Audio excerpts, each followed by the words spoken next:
নিজ খামারে চাষ করা মাশরুমের স্যুপ, নুডলস, পেঁয়াজু ও চপ তৈরি করে সাড়া ফেলেছেন তরুণ উদ্যোক্তা সাদ্দাম হোসেন। মাশরুমের চপ এবং নুডলস খুব সুস্বাদু এবং মজাদার। নিজ খামার থেকে তরতাজা মাশরুম তুলে দোকানে নেন সাদ্দাম। এরপর এক মিশ্রণে মিশিয়ে ডুবো তেলে ভেজে তুলে দেওয়া হয় ক্রেতার পাতে।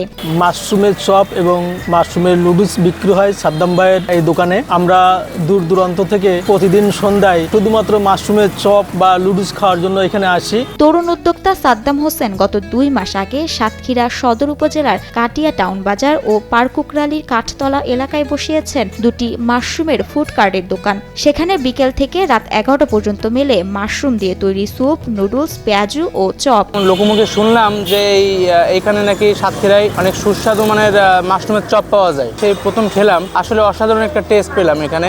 লোকে মুখে যা বলছে ওটাও সত্য কথা, আমি এখন খেলাম, অসাধারণ টেস্ট। কাঠের গুঁড়া, খড়, গমের ভুসি ও চুন দিয়ে পলিথিন মুড়ে এক একটি স্পন তৈরি করা হয়। গরম শীতে 2 মৌসুমে চাষ করা এই মাশরুমের সয়লাভ সাদ্দামের খামার। প্রতি মাসে প্রায় 400 কেজি মাশরুম উৎপাদন করছেন এই উদ্যোক্তা। তার উঠে আসার জার্নিটা সহজ ছিল না। 6টা বছর সে অনেক পরিশ্রম করছে।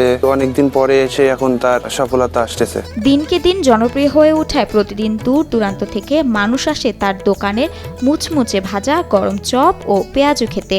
আমি এসেছি আরবিএস ফুড শপে মাশরুমের চপ এবং চটপটি খেতে। বেশ কিছুদিন ধরে দেখছি যে মাশরুমের চপ এবং চটপটি খুব জনপ্রিয়তা পেয়েছে সাতক্ষীরাতে। প্রথমে মানুষ মাশরুমটাকে এভাবে গ্রহণ করে নাই। এখন আমি দেখছি সাতক্ষীরার মানুষ মাশরুম সম্পর্কে অনেকটা অবগত। তারা খুব জনপ্রিয়তার সাথে এখন মাশরুমটা খাচ্ছে। আমি অলরেডি সে 2টা ফুড কার্ট ওপেন করছে। তরুণ উদ্যোক্তা সাদ্দাম হোসেন তার নিজ বাড়ির পরিত্যক্ত জায়গায় 2টি টিনের শেড তৈরি করে 2018 সালে শুরু করেন মাশরুমের চাষ। এর জন্য তিনি স্থানীয় কৃষি সম্প্রসারণ অধিদপ্তরের সহযোগিতায় সাভার মাশরুম ইউনিয়ন ইনস্টিটিউট এর মাধ্যমে 10 দিনের প্রশিক্ষণ নেন। প্রথমে তিনি 20 স্পন নিয়ে ওয়েস্টার্ন জাতের মাশরুম চাষ শুরু করেন। তার খামারে এখন লোহার ফ্রেমে থরে থরে সাজানো 4000 স্পন। মাশরুম নিয়ে কাজ করছি 2018 সাল থেকে। প্রতিদিনই আমাদের খামার থেকে প্রায় 15 থেকে 20 কেজি মতো মাশরুম উৎপাদন হচ্ছে। প্রতিদিন অসংখ্য মাশরুম প্রেমীরা মজাদার মাশরুম খাবার খেতে সেখানে হাজির হন এবং সেই সুবাদে ওখানে প্রচুর ভিড় হচ্ছে। সাদ্দাম হোসেনের এই মাশরুমের খামার দেখতে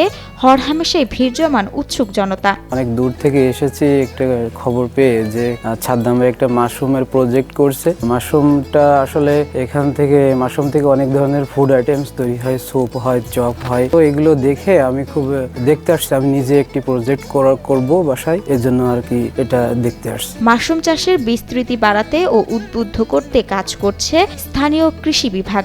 এমনটাই জানান সাতক্ষীরা সদর উপজেলা কৃষি সম্প্রসারণ অধিদপ্তরের কৃষি অফিসার মনির হোসেন। আমাদের গ্রামের যারা ভোক্তারা আছেন তাদের পুষ্টি চাহিদা মেটানোর জন্য আমরা এই মাশরুমটা অত্যন্ত গুরুত্বপূর্ণ ভূমিকা রাখবো বলে আমি মনে করছি। আমাদের ভোক্তা যারা আছেন এটা খুব সাদরে গ্রহণ করছেন এবং প্রতিনিয়ত আমাদের এই ভোক্তারা এটা খাচ্ছেন।